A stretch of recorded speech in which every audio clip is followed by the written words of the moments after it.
welcome to this week's episode of the CI Sports Zone. I'm Christopher Huselig. Joining with me, my co-host Thomas Garverick, and the two favorites recurrents on the podcast. We have Jonathan Michael and Patrick Cunningham. Hello. First day of December today, friends. Yeah, that's why I'm bundled up. I got a hoodie on. I got my station jacket on. I'm not messing around. We are in. Thanksgiving is over, so I can now say, to avoid any copyright issues, it is starting to look a little bit like the holiday seasons, Good job, Christopher. Oh man. Well, guys, we have another interesting episode as always. A little bit of Tournament of Champions basketball going on. We have some college turmoil in the college football world to talk about here. And then I'm going to lose in fantasy to Sarah, so that's very disappointing. But anyway, as I said, we had a pretty busy last week. Jonathan was busy on the mic and doing. I'm surprised Jam even has a voice after calling all those games. Yeah. He only kind of does. I was just talking to Christopher. I have a little bit of a kind of a scratch, little tickle in my voice right now. So me too. That's why I'm drinking green tea. Yeah, I drank some tea earlier today. One cup didn't do a ton, so hopefully we'll get number 2 and get back, and then also add some honey in later. There you go. Hopefully see if that's good. But at least for me personally, I think I've broadcast enough basketball for pretty much the rest of the calendar year. We do many more clutch games between now and New Year's. You will hear the other voices of our Clutch Sports media crew, I am sure, because man, what a busy week it was at the Washington Tournament of Champions. You can save it for Pekin and the State Farm Holiday Classic. Yeah, because that's right around the corner. Yeah, pretty crazy. Well, Jonathan, we kind of talked about this before the show a little bit. The Tournament of Champions was a big show out. Teams from all over the country. We previewed it a little bit. A lot of D1 talent we saw playing. One thing that really stood out to me, we talked about this a little bit before we came on here. Central Illinois showed up against some of these more California teams. Mater Dei fell, Pasadena to Peoria High, I believe. If I get those teams mixed up, I'm sorry. I did watch that Peoria High game. It was a very good game. Peoria High looks really good. I don't obviously you know a little bit more about these California teams, but once again they're on the other end of the country, so.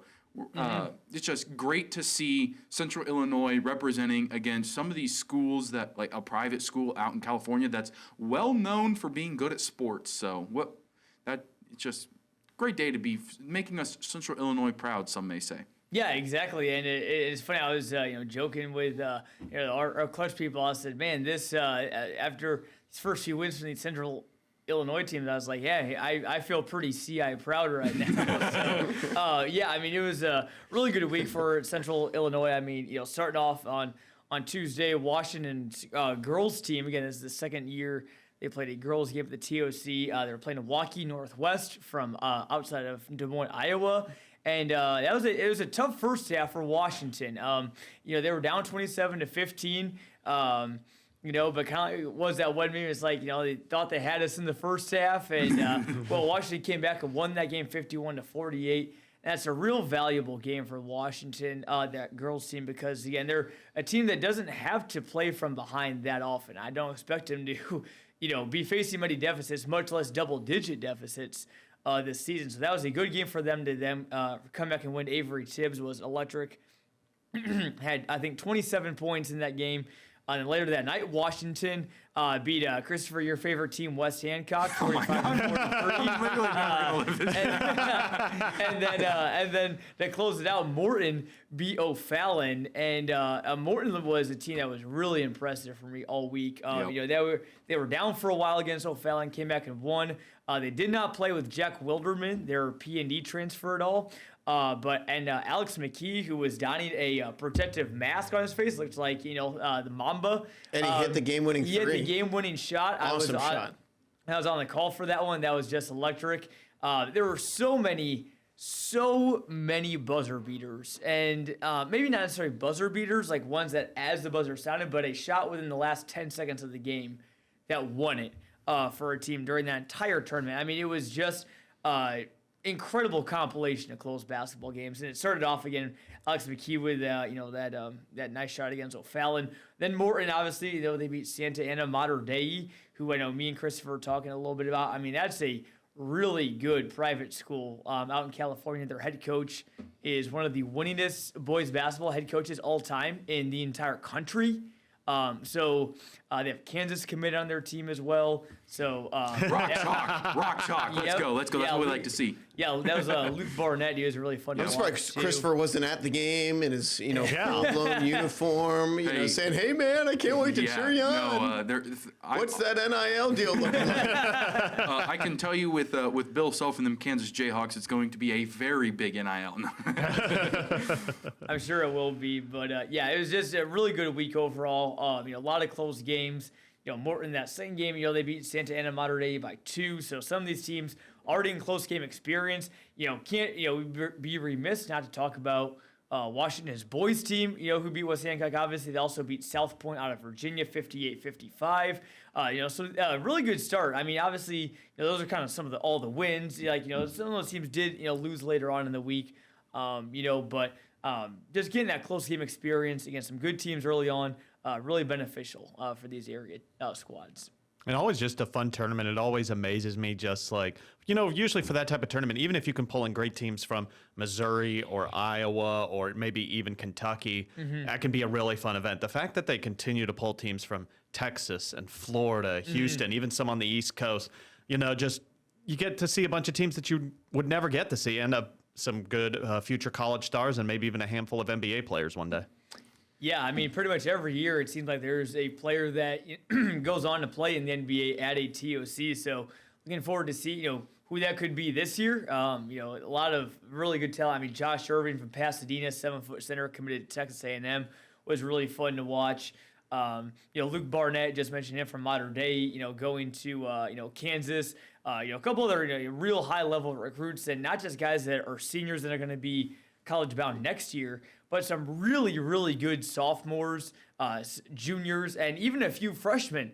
They're some of the top in the entire country. So, in the next, year to 2 years to 3 years, keep an eye on these guys because, keep notice some of these big names you saw because these guys are going to be the future stars of college basketball and even at the professional level. Well, and one thing that's really cool about this tournament is you see a lot of teams as they get later in the season who may not have faced these Mater Deis, these Pasadenas, these teams from Virginia. It's like you said, it's that battle tested early. It's got to be a big confidence boost. Morton, like we said, beat Mater Dei going into the to the rest of the season. While you got to be careful not to get too full of yourselves, that can also be like, guys, if we can beat these California teams, we can beat the winningest coach in high school basketball history. Like that's got to be a little something for you as you get later, and who knows, when it comes to playoff talks later in the year, maybe that game comes up. Especially how competitive the Middle Illini will probably be this year. Morton, East Peoria. Metamora is a much younger team this year than they have been in the past, but that is a very confident young group of sophomores that are still going to be looking to compete, not just for the Middle Illini, but deep into the playoffs. And that's once again going to be a very fun conference this year. So I'm looking at the TOC Facebook page. They've announced the girls awards for it. No shocker here. The MVP, Avery Tibbs, 27 points. That'll do it. Very impressive. Yep. And then Is that a lot of points? No, I'm just kidding. probably one of the best 3-point shooters in the state. I said that during our kind of preseason show discussing Avery Tibbs in Washington. That girl can just shoot the ball. Lights out, no problem. Hustle Award goes to, no surprise here, Becca McDougal. It's like, It's always McDougal. if your last name is McDougal, just like Patrick said, during one sports block, he goes, I promise you this is the last McDougal. Kate McDougal is the last one. Pretty crazy. Also, now. Pretty crazy. Yeah, for now. one thing about that, you can't teach that ethic, that hustle. It's just you just have it. And Well, and all their kids have it too. Yeah, You've gotten to what watch all of them. That's what I'm saying. It's like that's for winning that has always been fun as a football player or any sport, is when someone on your team just goes all out every play. It's just something that you have to be willing to do, and not everyone's willing to do it. So that's not. Some people may be like, it's a hustle award. Who cares? But like that's effort every single play. And it's just something that doesn't really happen with a lot of people that are willing to do that all out for a whole game. So it's really fun to see. Yeah, I mean, just looking at some of these names, I don't know. How do you say Khan? He plays for Charlotte. How do you say that? Con Knippel. Knippel is how you say his Knippel, last I name. I want to believe, make yep. sure. So Yeah, I know that his- you talked about his brother Jam. He was Yep. mentioned in the all shootout team. Yeah, he was. Oh man, he was electric. Cager. I mean, he's the older one. He had a rough start. I was on the call for that game. Yeah. He had a rough start in that first quarter, but man, him and Xavier Zenz, who's a Northern Iowa commit. Look, I'm looking forward to him terrorizing my Bradley Braves in a few years. Who is Xavier Zenz committed to? Northern Iowa. Oh, okay. So, Wow. him and Knippel were, I would say, I mean, they put the team on their backs. I mean, almost all of their points, for the first 3 quarters were scored by just those two guys. So they were super fun to watch against a really good Indianapolis Pike team that was one of the most loaded in that entire tournament. Yeah, Zenz was named the MVP of the all shootout team on the TOC Facebook page. Just fascinating looking through these. I mean, these guys are just big guys. I mean, Zenz is 6'7". Knippel is 6'9". It's just ridiculous. And then John Fleeman, of course, the 7-footer from Kingsville. Did you say 6'7"? I didn't want to say, I almost did it. Let's everyone. That is not allowed on this podcast. Not allowed. Thomas, hit it once, just once for me, just once. We will never let it die until you do it. Nope. I will. I've got my phone in my hand. I'm reading off of. Hey, you know what? Hey, we got a couple Peoria High guys on the all shout out team, which is pretty cool, or shootout team, I should say. Phoenix Boy? Yeah, Phoenix Foy, 15 points, 9 boards, and then Caden Turner, 21 points, 3 rebounds. So Yeah, close Turner to a looked really double-double good. there. 9 boards, darn. Yeah, Phoenix Foy's a player, man. He's a player. But unfortunately, the one guy that we have to talk about was not in this tournament was Quinn Gitt. Obviously, huge news. The East Peoria star committing to the Illini. Watched the commitment video that he did, and so I guess he took a visit with Brad Underwood down there at Champaign, and he goes, "Hey, coach, before I gotta go, I'm committing." And Underwood was so fired up. That was a really cool video. I love getting to see moments like that, and I'm glad that they were recording that. We could see that. But, I mean, you want to talk about a really good ball player in this area. Really excited for him and excited for East Peoria. He's played really well so far this year for the Raiders. Especially that's a so far this season that's a really good Illinois team. So it's not that would make it any different. It's a Division I school, but that. And just down the road. Yeah, just Yeah. down the road. Down the road. It's will he one have of the to change premier his Big last Ten- name to an Eastern European name, though? Yeah. Yeah, that's a great question. I think the broadcasting Leonovich team or would something. welcome Quentin Welcome Kitsevich or something. When for the second year in a row, when I saw their roster, I was like, oh, this is going to be a long season. Yeah. Once we get to talking A about PA announcer's nightmare. Yes. once we get to talking about them, I will be referring to them as their first name. Not that that's a whole lot better, but oh man, Tomislav Garvarek over there.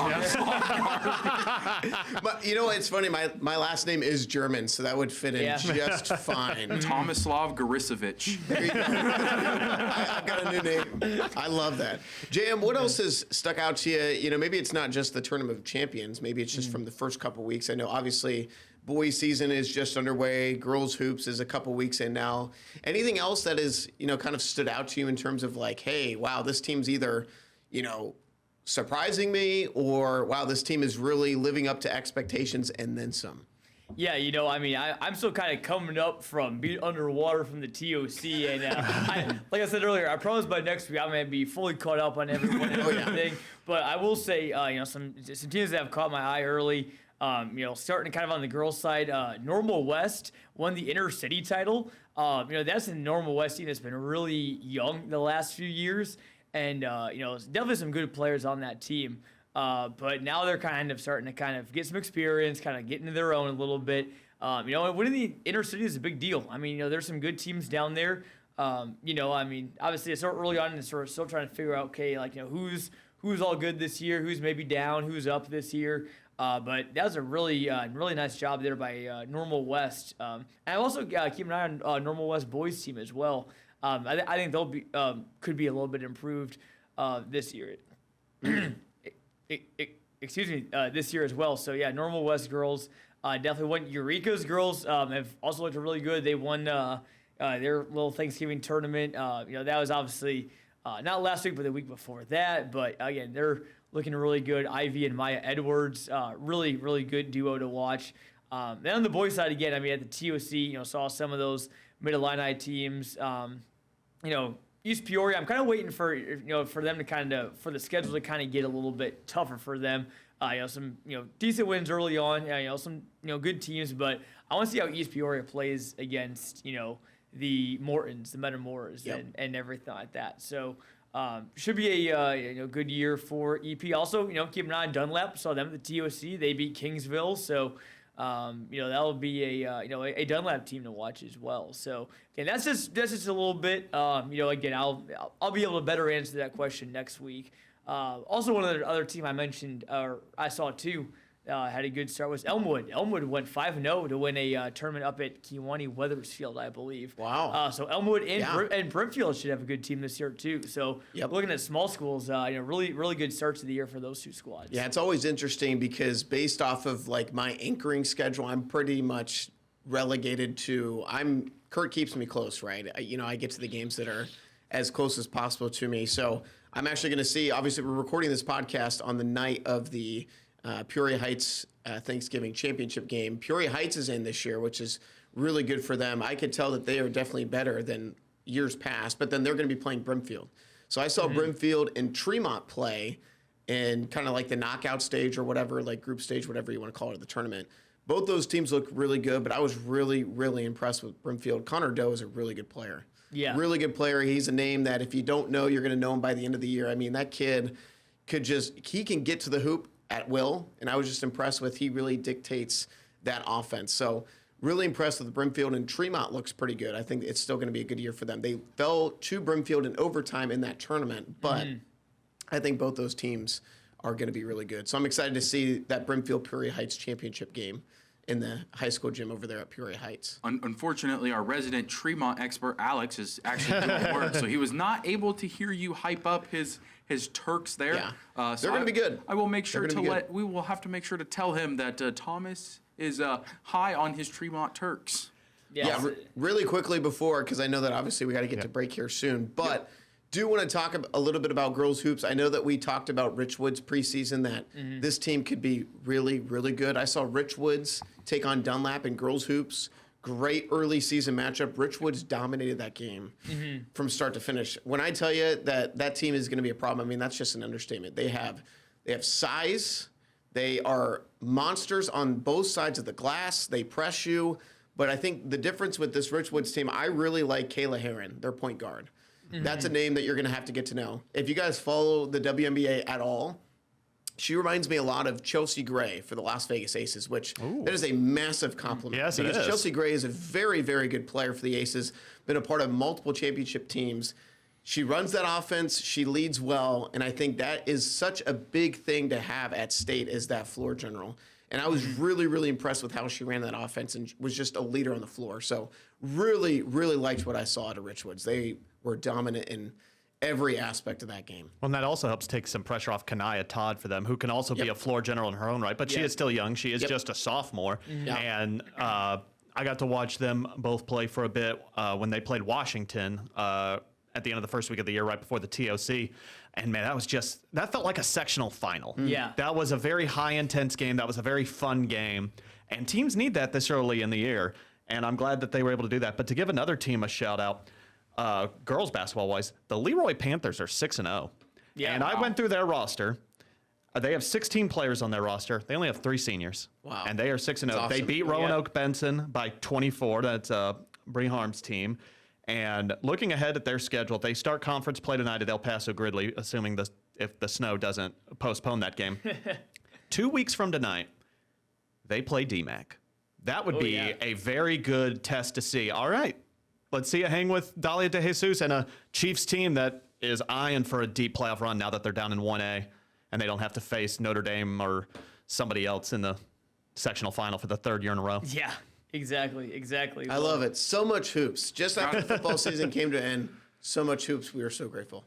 Well, guys, Jonathan, I know your voice is a little scratchy, so I We're giving him a break. I appreciate you joining us. We do have a very loaded college football episode, so we'll probably go ahead and squeeze on out to our first break here. Let Jonathan go, let his voice rest a little bit, and get ready for his more in-depth analysis that he has promised us for next week. I'm saying, Yeah. Well, hey, you can hold me to it. Hold me to it. I have no doubt. ready to go. I have absolutely no doubt you will do your homework and be completely ready. So once again, thank you guys so much for joining us on the WMBD Plus app on this this first episode in December, our 15th episode of the year so far. So thank you guys so much for joining, and we will be right back with a little bit of college football. Welcome back to this week's episode of the CI Sports Zone. I'm Christopher Huselig. Joining with me is pretty much the same cast we just had with one little switch. Our resident Tremont Turk, Alex Berger, is joining us. Guys, we got an interesting little college football segment here. Oh, I will preface, The Michigan State firing, right? Yeah. Right. Patrick's a very busy man, so he will be sneaking Pat out of here Fitzgerald, at some point during this. So if he just disappears, just ignore it. It's fine. Anyway. They threw me out back. It's all right. I want to start with this. I don't want to spend a ton of time because we're all pretty much in the same agreements here. We do have some other games I would like to touch up on, but we left off high school a little bit early so we can talk a little longer here. Lane Kiffin, friends. As we talked in our group chat, I don't think any of us really appreciate how this whole situation went down. Loved it. And me personally, it was a clean sweep on our poll here. Everybody said no. While he didn't break any rules, for those of you who don't know, Lane Kiffin announced he will be going to LSU from Ole Miss. Ole Miss, which is right now in more than likely going to make the playoffs unless some random act happens, and he will not be coaching in it. We've seen Twitter's been full of opposite sides of what exactly went down. We weren't there. I'm not going to speculate what happened. He will not be coaching. He is down in LSU, but not very pleased with how that all went down. And the fact that we aren't even done with the season and a college football coach took another job is just mind-blowing to me. And the precedent this sets can be kind of, I think it can be detrimental to the sport. The fact that you're about to be in the college football playoffs and the players who have been fighting for you for the last 10 weeks, however far along we are in the college football season, 12 weeks now. Yeah. Anyway, the fact that we're this deep and you can just up and leave and you can be recruited by other teams, you can be offered. I just think that just blows my mind, the fact that is even able to happen. Well, this is unprecedented, like anything we've ever seen before, right? Because usually coaches from, a group of 5 school like Tulane. Tulane's head coach is headed to Florida. Like, that's pretty par for the course, right? If you are one of the best group of 5 schools, you're probably get a, Power 4 offer to leave. This is completely different, right? Ole Miss is a great school in the SEC. They're not the best school in the SEC, but this is still a premier program, in my opinion, in college football. And the fact that Ole Miss is in the college football playoff, and that Lane Kiffin decides, you know what? I want the shiny Mercedes, right? I want to go to LSU. I want the storied program. I want to be in Louisiana. I want to be able to recruit players in the state easier than what I was experiencing in Mississippi at Ole Miss. I don't want to have to go to the portal every year like I have to at Ole Miss. It's such a shame. It's such a shame. And I think that the way Lane Kiffin handled this was a complete disgrace and a slap in the face to every player who has put on an Ole Miss uniform this year. And here's my thing. And, I said this, and I'm not going to make this a political statement, but I'm just going to say this. It's when somebody posts something on Twitter and uses the phrase "after thoughtful prayer," I'm sorry, it rubs me the wrong way, man. It really does. It rubs me the wrong way because God I'm said, sorry. Get my bag, man. Exactly. I'm sorry, but I want to speak, full transparency. I think it's cool to see players share their faith stories. It's cool to see coaches share their faith and how that's important to them. Lane Kiffin, man, you cannot honestly tell me that you really spent thoughtful, time really thinking about who you were impacting, what really matters. You know what? I've said, I'm sorry, but he made this decision in his brain weeks ago and tried to drag this thing out. And that's the part that makes me mad. Is like, no, dude, you were trying to do what you could do to get everything you wanted. Yeah. Lane Kiffin, after thoughtful prayer, no, that's after you saying, well, they basically told me that I have to leave now. I don't get to coach my team. That's what it came down to. It was Lane Kiffin said, I want to go to Ole Miss and make over $12 million, but I still want to coach these players and try to win a national championship and then dip. No. Well, You don't and get to then- do that, Lane. Well, no, and you're going to a direct competitor. Exactly. LSU plays at Ole Miss next year. Yes, it's we don't know gonna what be the date awesome. will be. I mean, that's going to be an insane atmosphere. ESPN's already got that one. ESPN when Herb Street, Fowler on the call. Seriously, Lock it and they're in. going to need it. But like, again, it's how you leave. You got to remember, Lane Kiffin as an offensive coordinator was fired right before a national championship. Yeah. By Nick Saban. When you have more messy exits on people's minds, like you have left places in just upheaval or just very messily. I don't know that's not a word. But when you have more But mess, it's very messy. when you have more messy exits as a coach than signature wins that pop into mind to fans, like you're just not doing this. And people are talking. I could not believe the immaturity that he really thought he was going to get to coach that team in the playoff. When you're going to a direct competitor next door, what are those player meetings like? Like, hey, next year at LSU, guys, as we're looking at this tape up here of, James Madison. Yeah. Next year you look good in the purple and gold, but yeah, go to this cover 2 defense. Like, no, dude, You don't because get to do that. you're going. You don't If you're get to do gone, that. be gone. Right.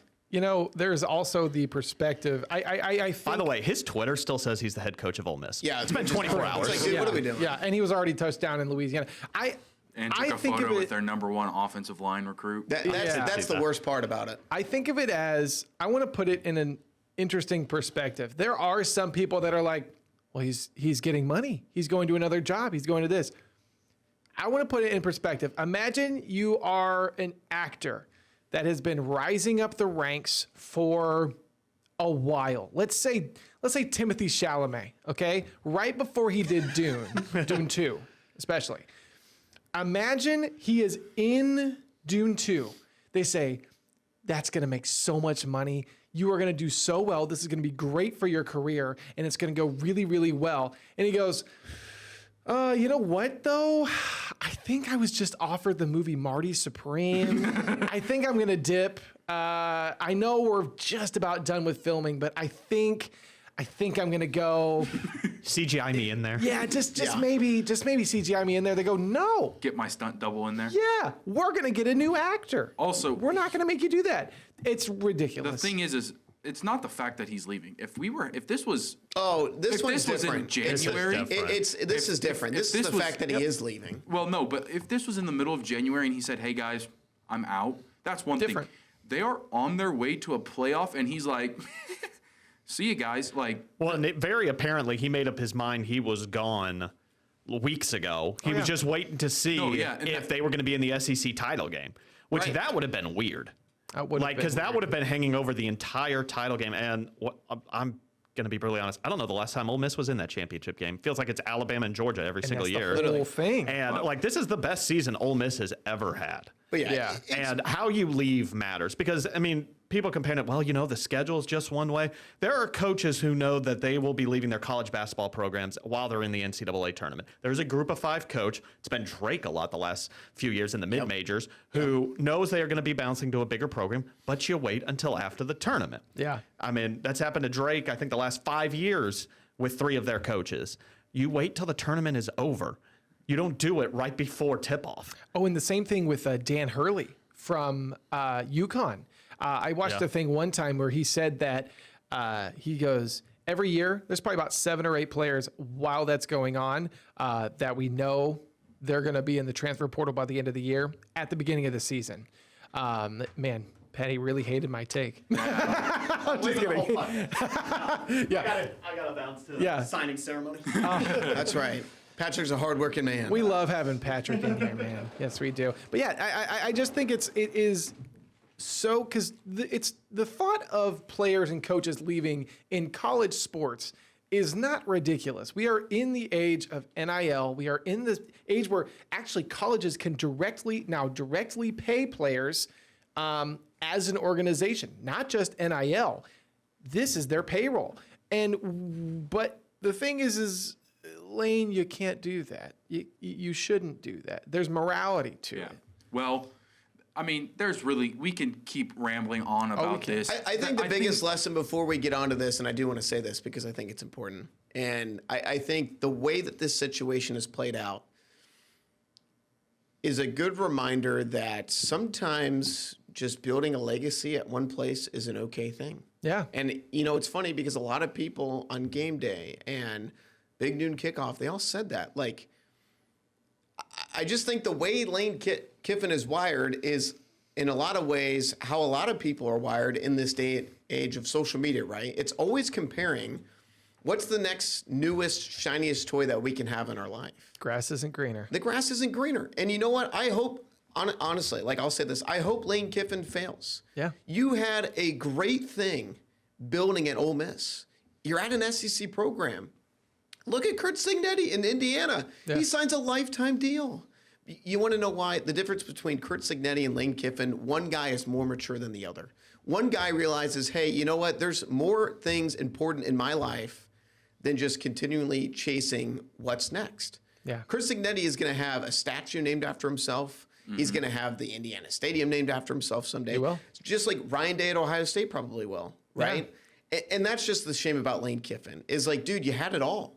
You were literally 4 wins away from a national championship. What? Yeah. with a team that could get it done. With a team that could win. Could win. And you chose the school that has more money, that has more resources, that you can recruit better. Shame on Lane Kiffin, man. You know what? Rough. Like, really, just terrible. Because he failed. Lane Kiffin failed. He failed at Tennessee. He failed as an NFL coach. He got fired at Bama. It's like, dude, Ole Miss, you were great at FAU, and that's what got you your second chance in the SEC.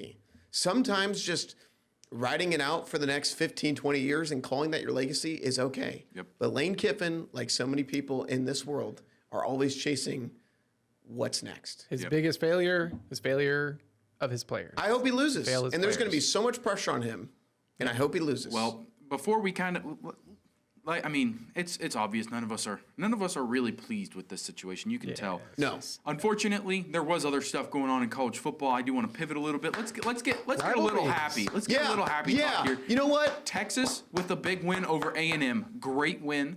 27-17. That was crazy. It's just Creates a very interesting there was- conversation now. There was a lot of good in-state rivalry games. You had that one, Yeah. as you said.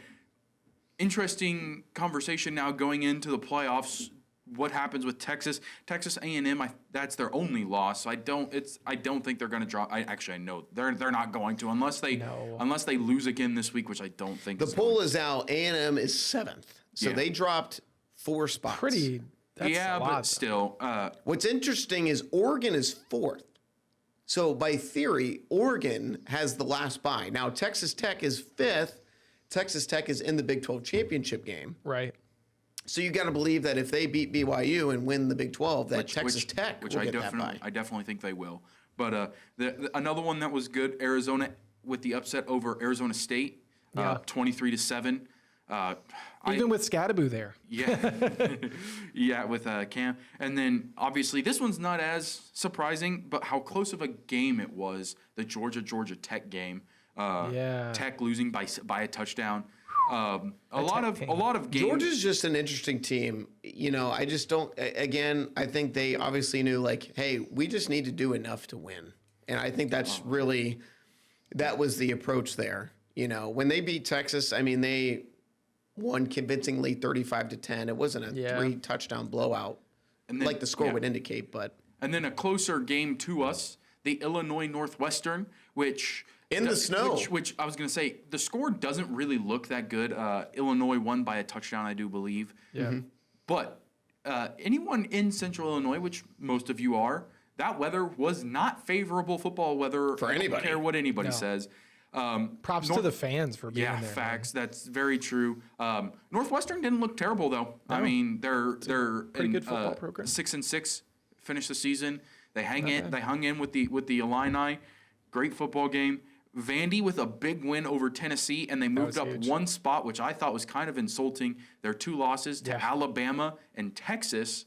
Like, come on. both on the road, I do believe, and they pretty much don't have a shot at the Who, playoff. Vandy? Yeah, I don't think they'll make it in now. I don't. They have a chance. They do. think so. But I think after absolutely laying it on Tennessee by 21 points, that's a nationally ranked team. Yeah. Texas Good program. just beat Texas A&M, as we said. Yeah. I think Vandy is kind of getting underhyped a little bit. Granted, I really like them this year. It's a team I didn't see coming. Pavia. And Pavia looks really good. I think they said in the last 3 games he put up 300 yards in each of them. He's been playing really well at the end of the season, trying to will Vanderbilt into the playoffs. Yeah. I think they're kind of being undervalued, and I think there's just that SEC is so good that unfortunately that's what you get. I really like the Tulane coach going, if we're ranked, there's got to be some really bad football going on or And then something. also, I wanted to finish with this one because I know Thomas is about to go on a 30-minute rant. Ohio State, Michigan. Ohio State went up to the big house. They got they it did. done. Yes, they did. The Ohio Buckeye, does he have a name? Does the mascot have a name? Brutus? Brutus, that's what it is. Brutus, baby. I feel so dumb now. I actually knew that. I don't know why I didn't think of that. Writing Ohio on the field and then crossing out That was the M. cool. That was good. Hilarious. That was good. I think it was childish, but that's what makes it fun. You thought that was childish? I'm just teasing. No, you know what? A great win, 27-9. Michigan putting up 9 in honor of former quarterback JJ McCarthy. That's for you, 9. And we said this: Michigan had the chance early on to put this game kind of out of reach, and Yeah. the Ohio State defense stuck it out. They really did. Not allow more than a field goal in the red zone. This game could have easily been 27-21 going into the and if Michigan scores 21 in that first half, who knows what the morale is like for Ohio State? Maybe they don't come back. But they surmounted their biggest deficit of the season, down 6, come back and win. Great game. Yeah, it was. Thomas, before I let you take over here. Oh no, go for it. I kind of underestimated this Michigan squad. I don't think that they are horrible. I don't think that they are championship caliber or anything like that. They are not the team they were, just a couple years ago. But the thing is I think this was a really good test for the Ohio State team, because even if a team doesn't have what it takes to really beat a team, the atmosphere alone in Ann Arbor is really the thing that they had to get through, because that stadium got loud. I mean, that is probably one of the loudest we've heard. And I mean, this is such a rooted rivalry. And you could really, one thing I will say that I really, really like about these games that I really appreciate at the very end is it almost turns into a WWE match in the sense of not in the fighting, in the gets sense chippy. of, where they like have the microphone. They're like, let me tell you something, brother. They basically do that to where Michigan will stand in a wall because they don't want Ohio State sliding on the M. Oh, I love football. Also, one quick thing I will what I say. got. I think if Underwood sticks around, I think that Michigan team will be I think they'll be pretty good. I mean, I think Underwood might transfer. It's always possible. We never really know in the world to of sports LSU. now. I'm just Yeah, right. kidding. But Yeah, no kidding. I think that would be I think if something. he sticks around, that Michigan team's going to be just fine going on in the future. He was young.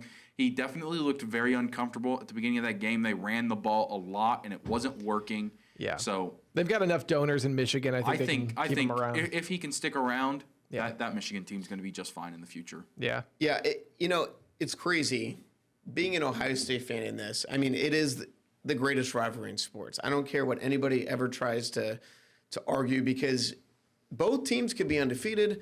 Both teams could be 0-12. It does not matter. One team could be 0-12, and one could be does undefeated. not matter. That game always means something. And it had been over 2,000 days since Ohio State had beat Michigan.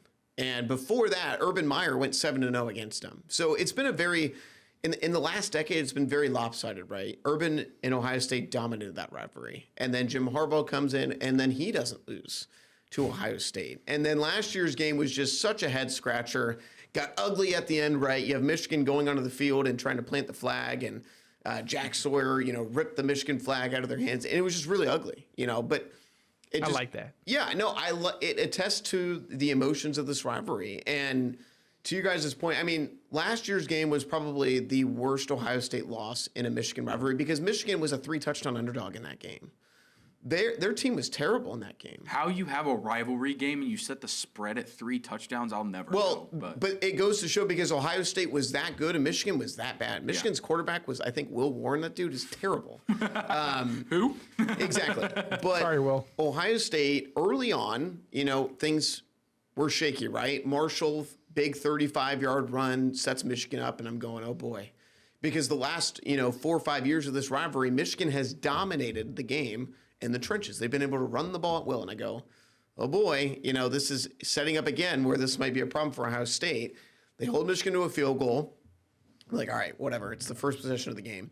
And then Julian Sayin on his second pass attempt throws an interception. I'm like, oh boy, here we go. Like this has all the potential of being another game that Ohio State, it could end in heartbreak, right, against Michigan.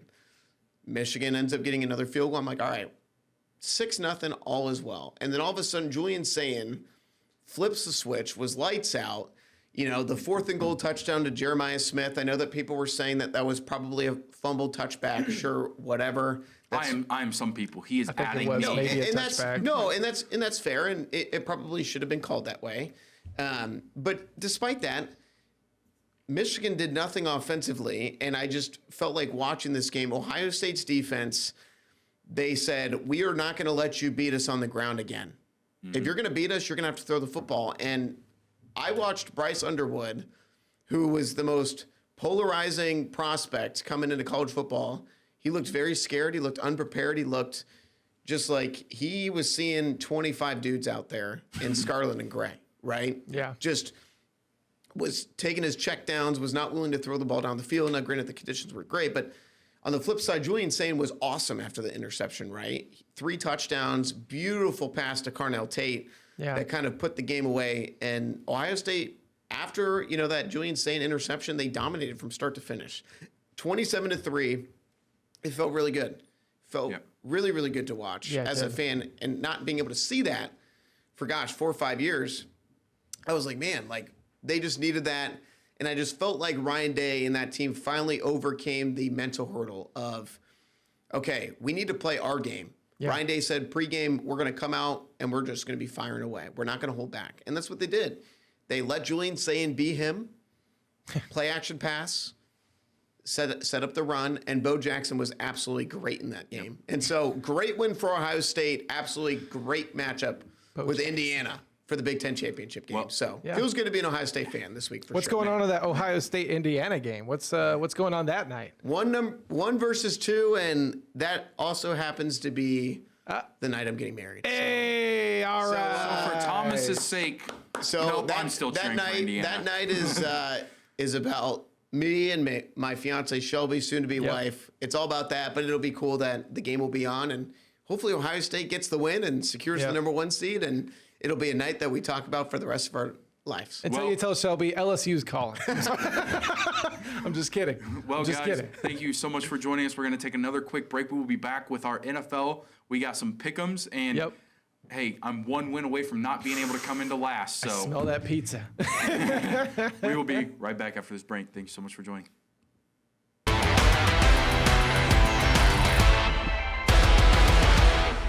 High school sports, college sports. Now we're on to the NFL, friends. Welcome back. CI Sports Zone. I'm Christopher Huslig. Joining with me, Thomas Garverick and Alex Berger.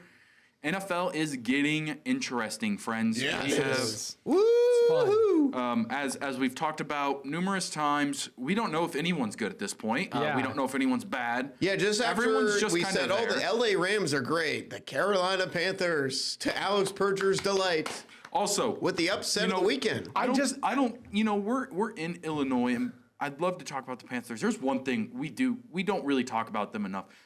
the Bears. The Bears are The Bears. number one team in the NFC. and are beat the ranked. Eagles. They're not just ranked number 1.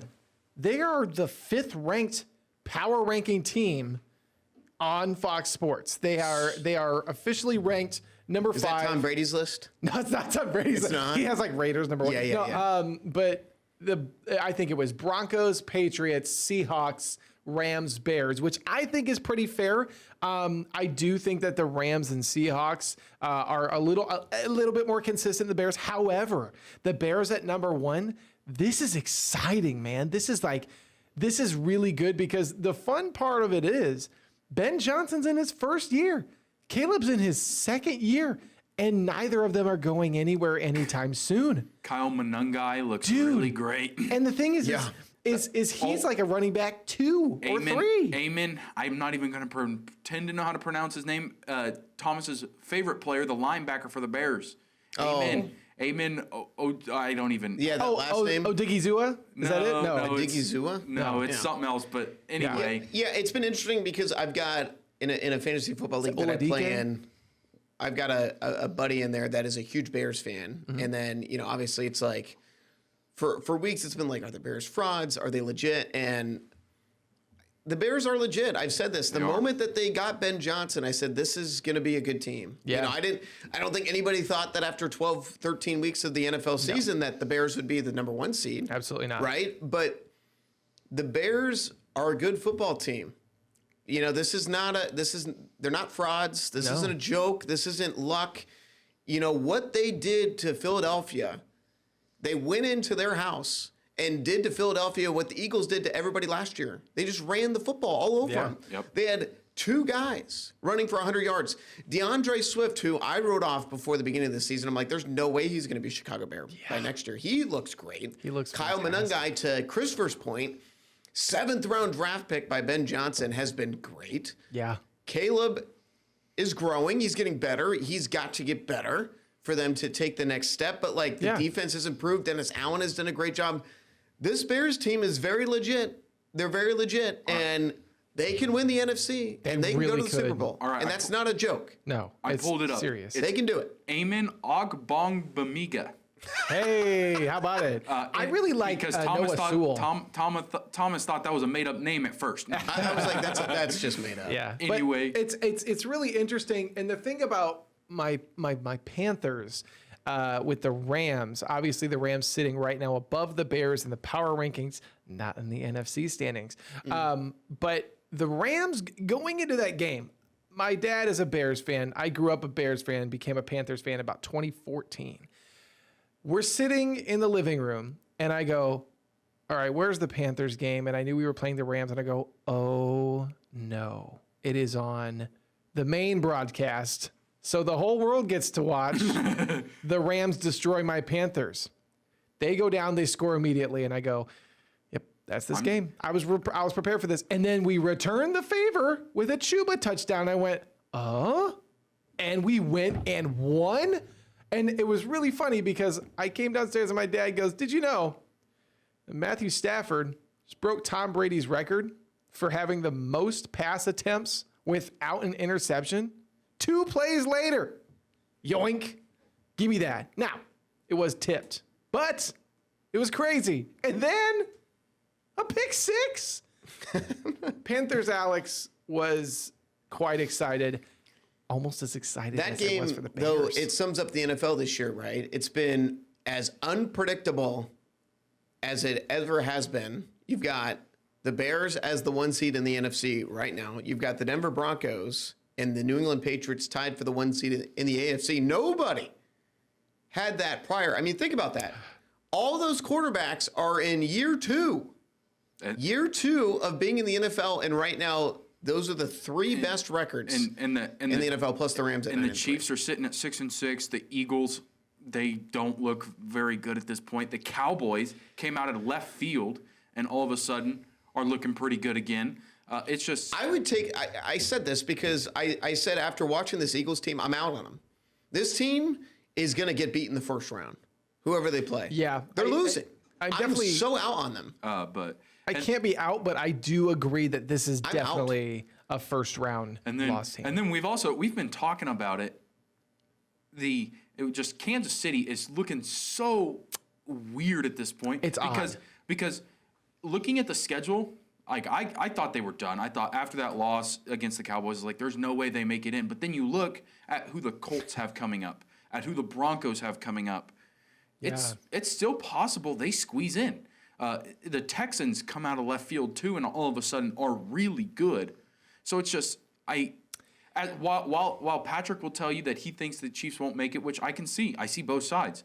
I think just with how this NFL season has been going, I don't know if you can even count the Saints out of the playoffs at this rate. Like, Well, the Browns technically aren't eliminated. It's so fascinating, right? I mean, you have the Chiefs, 6-6, who essentially have to win out. At minimum, they have to win 4 out of 5, but I would probably argue they have to win out. Then you have the Bengals with 4 of those games resurrect coming- their season on Thanksgiving night with a Joe Burrow return and a win against Baltimore. And the AFC North is still up for grabs, very much so. The Steelers looked abysmal. And I also The Bengals have a chance. I said this. They have a chance. They go at Buffalo, and then they play the Ravens, the Dolphins, the Cardinals, the Browns. And if they win on Sunday against the Bills, I'm saying it right now. The Bengals are running the table. They're going to win the AFC North. also That's on the table. It's crazy. What's also in the hopes for the Chiefs is the Colts right now.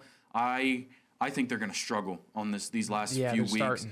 Daniel Jones with his leg, it's just, and then they have my MVP. they have the Jags twice, the Colts, the 49ers, and the Texans, and I don't foresee them. The Chiefs are in a good spot. I think, especially with how the Colts schedule coming up, I don't know. I haven't broken it all down. I don't know who all has to lose to who. But also, I do know if the Broncos lose 3 of their next games, which they have the Jaguars, the Chiefs, and the Chargers still to come up, which dropping all 3 of those games is very possible.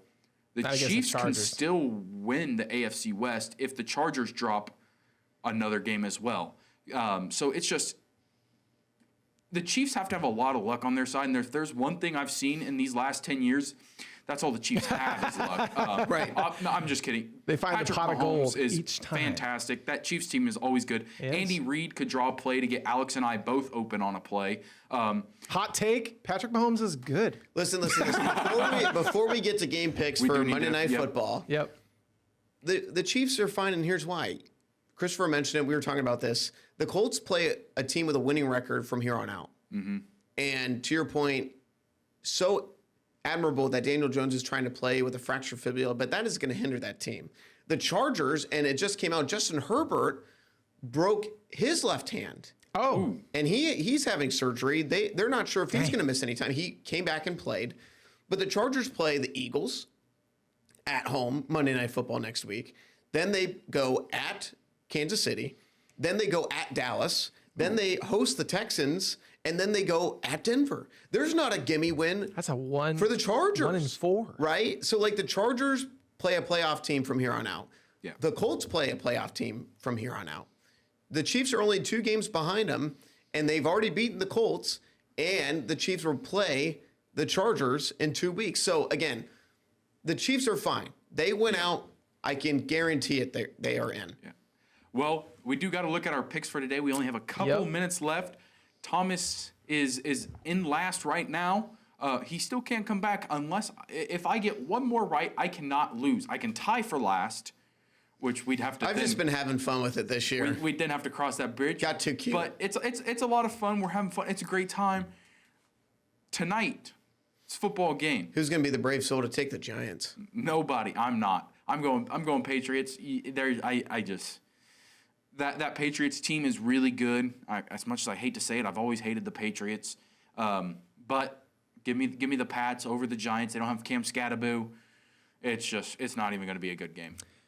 I love the Giants roster. However, Jackson Dart, Kirby Smart, shopping cart. Give me the Patriots. Yeah. Patriots overall. Yeah, love the Pats, love Drake May, love Mike Vrabel, the true best team in the AFC, and not like those frauds and Bo Nix and Sean Payton and the Denver Broncos. No. I love Mike Vrabel and Drake May and the Patriots way more. Rage bait. Way more. Yeah, that's right. Have to give us some rage bait on the way out. Cannot stand the Broncos. The Broncos will be a first-round exit. Patriots, I believe. Give me the Pates. Thank you guys so much for joining us. Pats. Oh, Lord. Patriots all the way. All the way. We will see you guys next week. Bye. Daniel Jones MVP.